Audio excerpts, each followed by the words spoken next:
Hi, welcome back to our channel, and in this video I'm gonna teach you everything I know about how to get motion design clients. Just a little bit of disclaimer, this video isn't a quick way on how to get clients, and if you're looking for a video for how to get clients quickly, then this video isn't for you. What I am going to teach you is what worked for us, and maybe it's gonna work for you. And most of the things that I'm going to teach in this video would take time and effort to do. But once you're able to build that foundation, it's gonna give your motion design business benefits in the long run. So now that is out of the way, let's get to it. So, how do we get clients? Before we get into the how, we first need to answer the who. So, who are our clients? In order to do that, let's discuss the food chain in the motion design industry.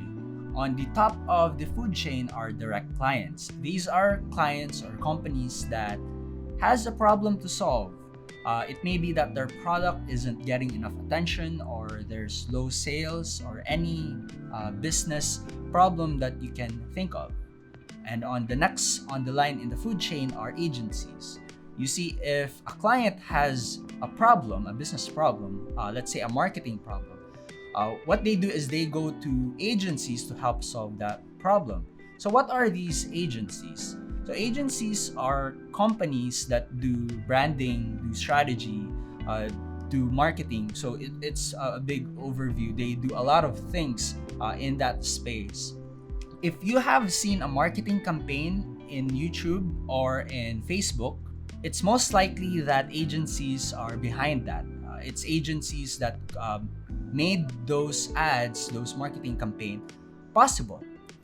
So what would happen if the agency needs a video as part of their strategy for their client?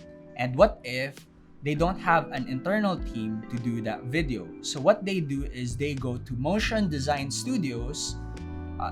They hire motion design studios to do that one piece that they need to do for their client.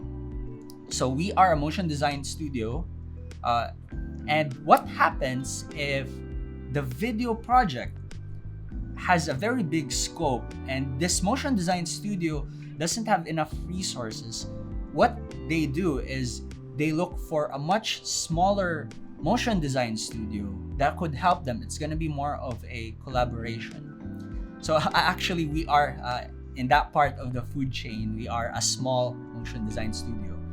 So if this motion design studio, or motion design studios as a whole, has on-staff motion designers, animators, designers, illustrators, storyboard artists as part of their team. But what if they don't have enough manpower? What do? They hire freelancers. So that's the overview. That's the food chain in the motion design industry. So we have clients that are direct clients. We also have clients that are agencies, and we also have clients that are a much bigger studio than us. So what happens, or the situation of when we are hired by agency, is that the agency have a client and we don't have access to the client. We have access to the agency. We work with the agency, and the agency is the one that works with the client. So what happens if we are hired by a much bigger studio is that bigger studio was hired by an agency, and the agency was hired by the client. So we don't have access to the agency. We don't have access to the client. In that case, we only have access to the bigger studio. We communicate and collaborate with the bigger studio. So that is the overview of the food chain, and I hope you now get the bigger picture of what this looks like. So what are representations, or what does it mean to be represented by a third party? So let's say a client has a problem, or a marketing problem, and usually they go to agency to have that problem solved. But what if the client is a startup and doesn't have enough budget? Hiring an agency can be expensive, and it would be beneficial for that client to just hire the studio or freelancer directly. But finding the right people at the right time can be challenging. and it takes a bit of luck and time and effort to find the right people that fits your project. And that's where representation companies come in. So if a startup needs an explainer video, for example, they would go to the representation company and say, I need an explainer video. The representation company would take a look at the request and take a look at the project. And these representation companies, they have a roster of studios and freelancers that they would refer to clients. So once they assess the project, and if you fit the project, if they think you're perfect for the project, you will be part of the list that they would send to the client, and you will have the chance, the opportunity to bid on that project along with other studios or freelancers that are part of that list. And if you do win, the representation company would take a commission, about 15 to 30%. And you may think that 15 to 30% can be a big amount of money, and it is. But in our case, that's where we got our Google project. So paying 15 to 30% commission is not that bad. And we wouldn't be able to meet and connect with that client if not for the representation company. So for me personally, paying that amount as commission is only fair. So that's what it means to be represented by a third party. So for our client ratio, it goes like this. On the top of the list, majority of our clients are direct clients. And on the second of that list, we get our projects from a much bigger studio than us. The third on that list are projects that are referred by the representation company. So we are being represented by a third party. And the fourth on that list are projects that comes from agencies. So sometimes we do get project requests from agencies. So that's our client ratio. That is the who. Now let's get to the how. How do we get clients? It really boils down to 5 steps. Know, like, trust, hire, and recommend. So what does this mean? Think of like a funnel. Everyone in the world, they are outside the funnel. And a small portion of the world's population know you. So those people, they go at the top of the funnel. A small portion of the people who know you likes you. So those people, they go down one step. So they funnel down. A small portion of the people who likes you trust you. And a small portion of the people who trust you would hire you. And a small portion of the people who hire you would recommend you to someone else. So now what you need to ask yourself is how? How do you get people to know you? How do you get people to like you? How do you get people to trust you? How do you get people to hire you? And lastly, how do you get people to recommend you to someone else? And let's go through this one by one. So how do you get people to know you? So I have 3 things to tell you about that. And the first one is to get out there. So post your work on social media like Instagram, Facebook. Build an online portfolio. You can choose either on Behance or Dribbble. Build a website. These are the things that you can do to get known. And if you don't get out there, no one's really gonna know you. So that's the first step. It's to get out there.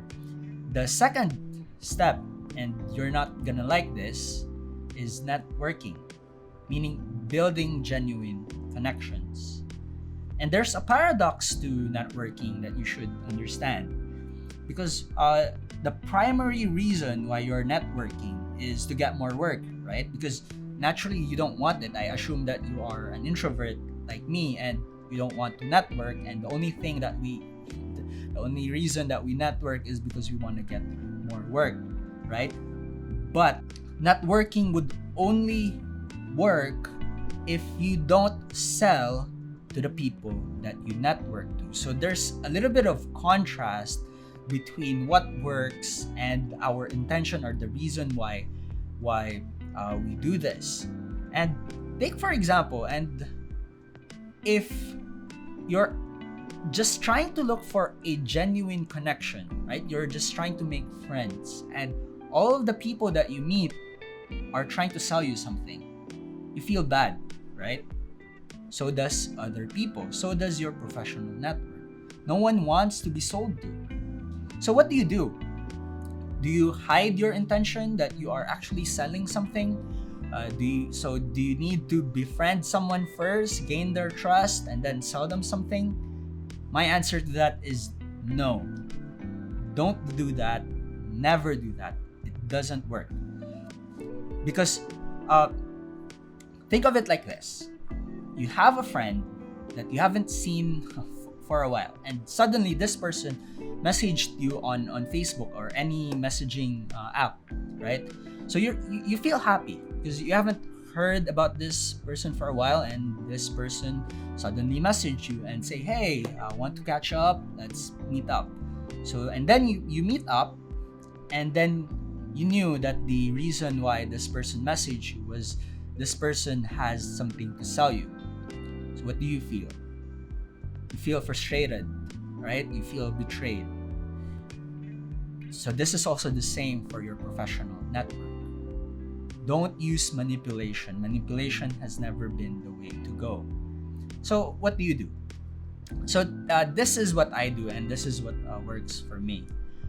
Before networking, right? Before garnering the energy to network in the first place, I put it in my head that I understand I need to network so that my motion design business would grow.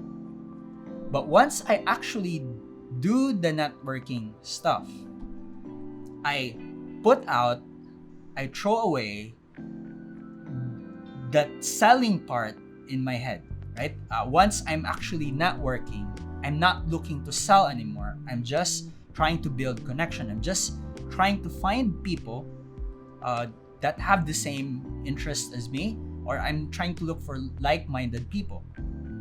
So again, for example, there is a conference, for example, or a networking event.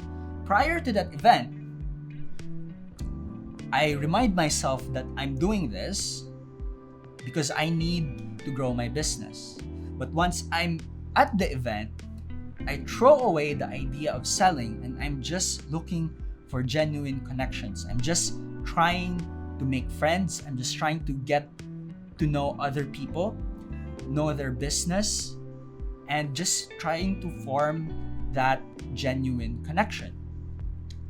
And it turns out, and you'll realize that if you have this mindset that people, we are all just human beings. At the end of the day, we're just trying to make things work for us. At the end of the day, we're just trying to look for things to improve our lives, either growing our business or looking for more work. At the end of the day, that's basically what we do. And if we see each other as human beings instead of like a robot trying to sell something, our natural response, our human instinct is we want to help each other out. And I have a lot of friends in the space. I have a lot of motion design friends. I have a lot of friends in the branding industry, marketing industry.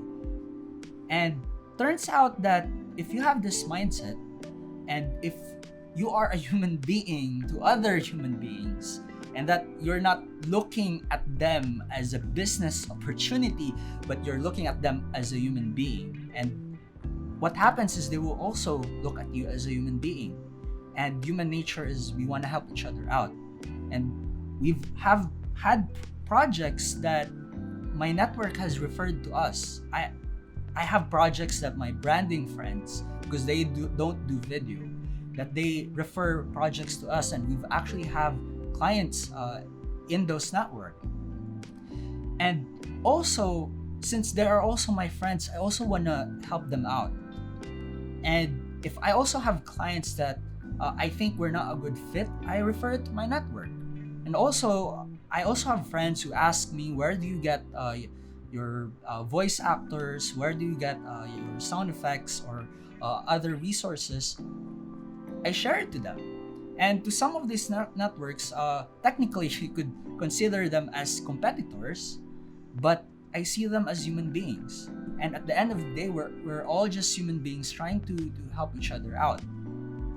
And if you have that mindset, you will form that genuine connection.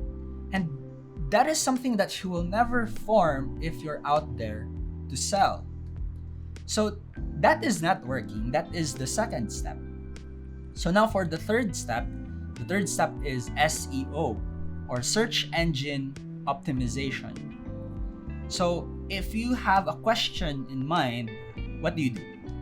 Right? You go to Google or YouTube. So what do you think a startup client or company would do if they need an explainer video and they had no idea where to find one? That's right, they're gonna go to Google. And your website better be on the front page when that happens. So in order to do that, you need to do SEO. You need to optimize your website so that it's much easier for search engine to tag your website to certain keywords that your clients are most likely going to type. So that's SEO. I'm not anymore gonna talk about SEO because that is an entirely different video. And besides, I'm not an expert in SEO. But that is something that you should learn if, or one of the things that you could learn if you want to get people to know you, to improve the SEO of your website.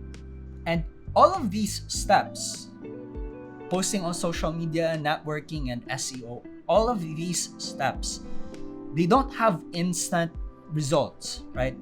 These things take time to build. But once you're able to build that foundation, it's gonna be worth it. So now that people know you, how do you get them to like you? So I think the number one requirement here really is you need to have a good enough work and good enough portfolio. I think that's the number one requirement because no matter how potential clients like your personality, if you don't have a good enough work, then they're not going to hire you. So I think that's the first step. But that's not the only thing that will get people to like you, of course. So what are the other things? So let's just say that you are with your friends and you ask them, what do I need to do for you to like me? And the natural response of your friends would be something like this, right? They're gonna look puzzled and say, what are you saying? You don't need to do anything. We like you for who you are.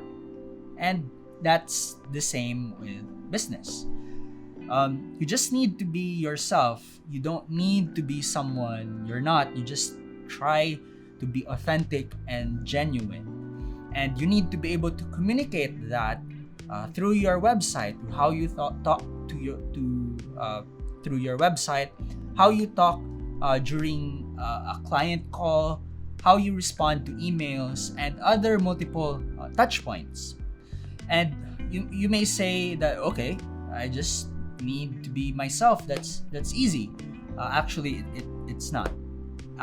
Being able to know who you are, being able to know what you want to do with your life, being able to know what you stand for, what your strengths and weaknesses are, that is challenging enough. And being able to communicate that, communicate your personality, communicate what you stand for, is a whole different story. So that takes time and practice. So you would really need to sit down with yourself and try to articulate, identify who you are. Try to articulate why you're doing this, why you're in this business.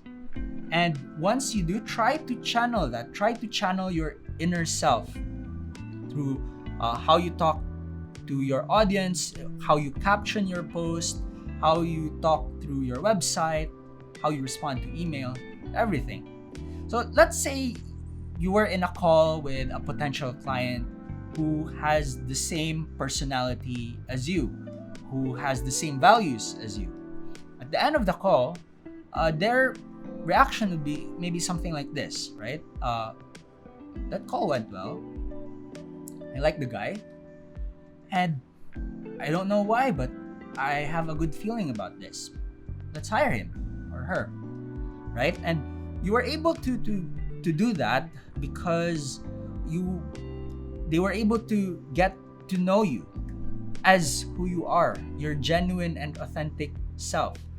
And I can't stress this enough, and this is just my own point of view, my opinion, that I try to be authentic and genuine across every step in the sales funnel. So now that some people like you, how do you get them to trust you? So trust is a bit harder to get. I guess one way to gain trust is experience, right? If you've been doing this for about 9 years already, and you have a good clients that you've worked with, you have a strong portfolio, so that is bound to gain trust.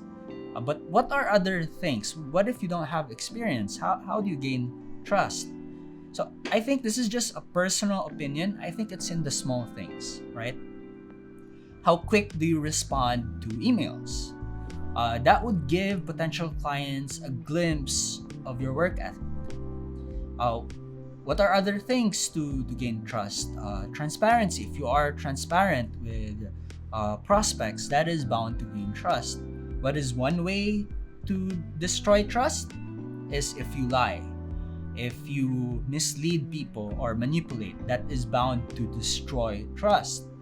So be honest to your strengths. Be honest with your weaknesses.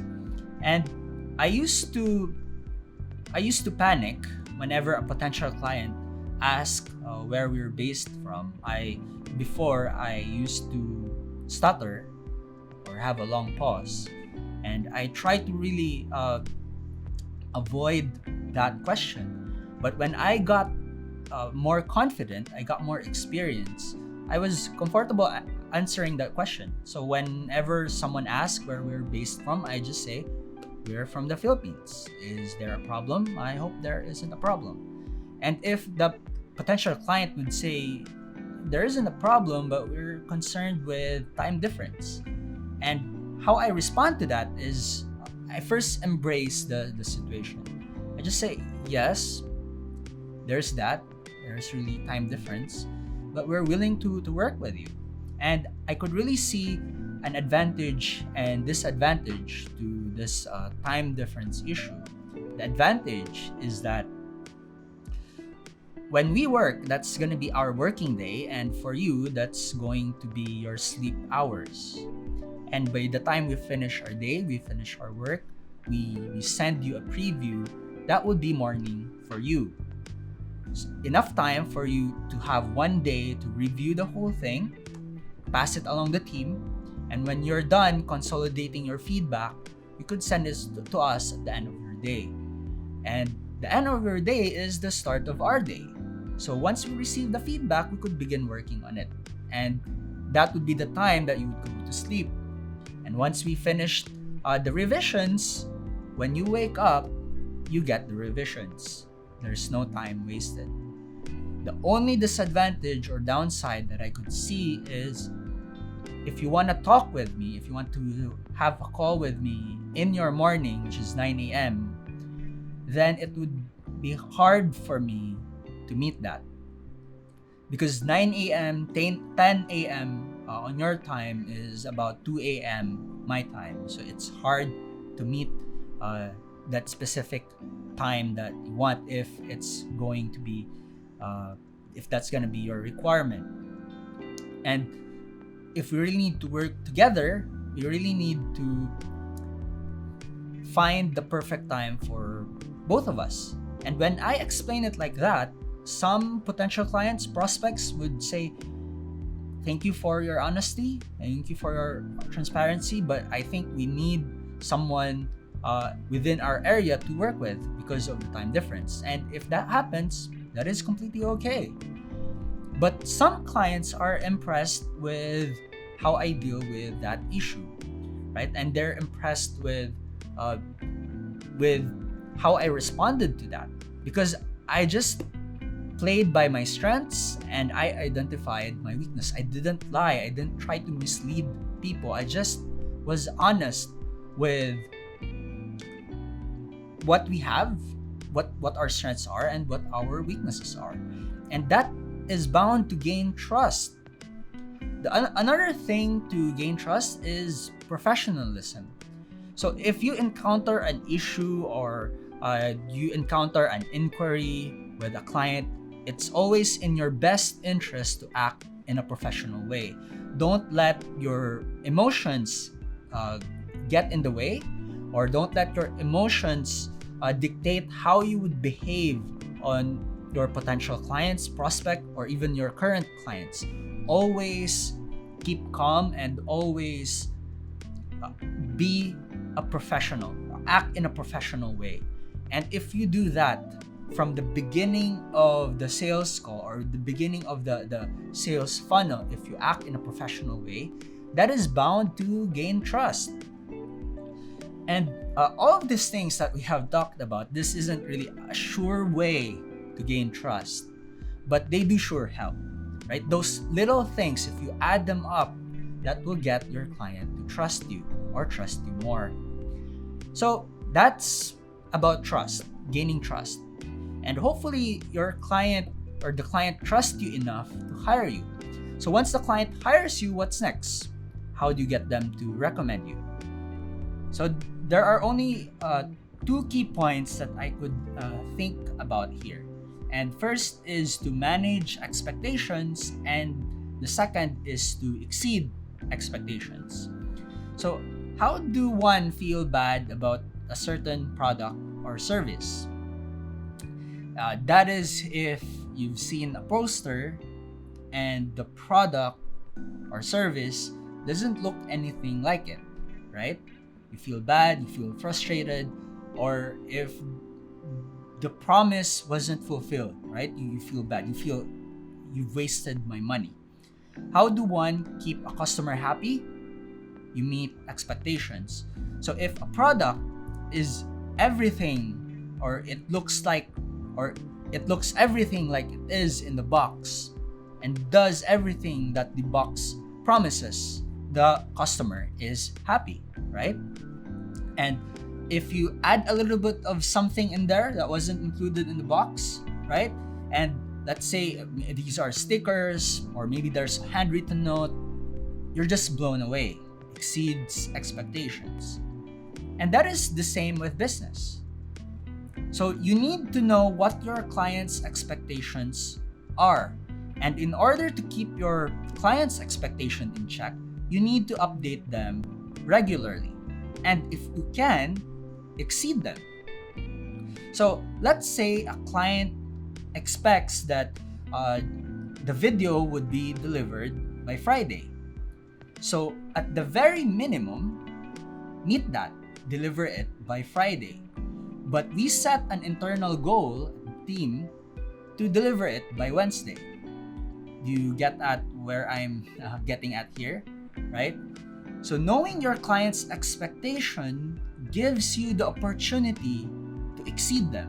And if you do exceed them, there's a very good chance that your client would recommend you to someone else. And that, my friends, is everything I know about how to get clients.